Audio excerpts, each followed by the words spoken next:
PD Pinoy nagsagawa ang Public Assistance Office ng Medical Mission at Dental Services sa mga bilanggo ng New Bilibid prisons. Ito'y bilang pagpapakita ng pagpapahalaga sa kanila kahit sila ay mga nakakulong. Ang detalye sa report ni Sam Ramirez.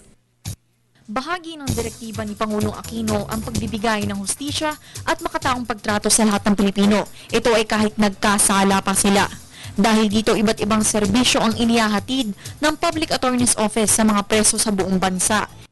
Diyan ang Jail Visitation and Decongestion Program na isinasagawa sa maximum at medium compound ng New Bilibid Prison sa Muntinlupa City. Layunin nitong maiangat ang kalidad ng buhay ng mga preso sa mga kulungan.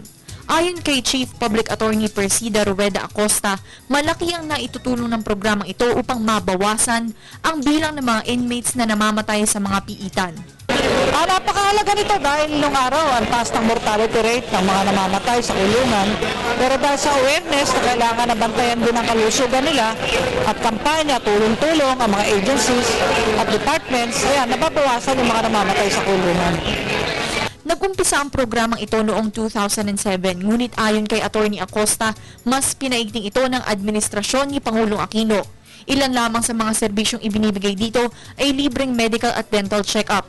Gayon din ang libreng pagsusuri ng mata at pagbibigay ng eyeglasses sa mga inmates. Ngunit para sa karamihan ng mga preso, ang pagbibigay ng legal service ang pinakapipilahan nila. Karamihan kasi sa mga nakakulong ay inaasam-asam talaga ang makalaya at makapiling muli ang mahal sa buhay.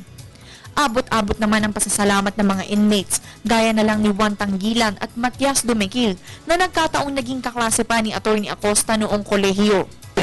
Para sa akin at para sa amin po lahat, malaking pasasalamat po namin po dahil bahagi ito ng pagtulong po ninyo sa amin, lalong-lalo po sa amin mga kapuspalad po rito sa maximum po. Unang-una po rito, nagkukulang po kami ng mga pangangailangan din po rito, so malaking bagay po para sa amin po ito. Ang buhay namin ay nasa PAO. Kung walang public attorney, wala na magtataga sa amin na magtanggol sa husgado. Katulad ko nga, sinintensyahan ako, iniwanan ako ng abogado ko. O wala na kami pupuntahan kundi public attorney lamang. Kaya napakaswerte namin na mayroong masipag na Persida Acosta.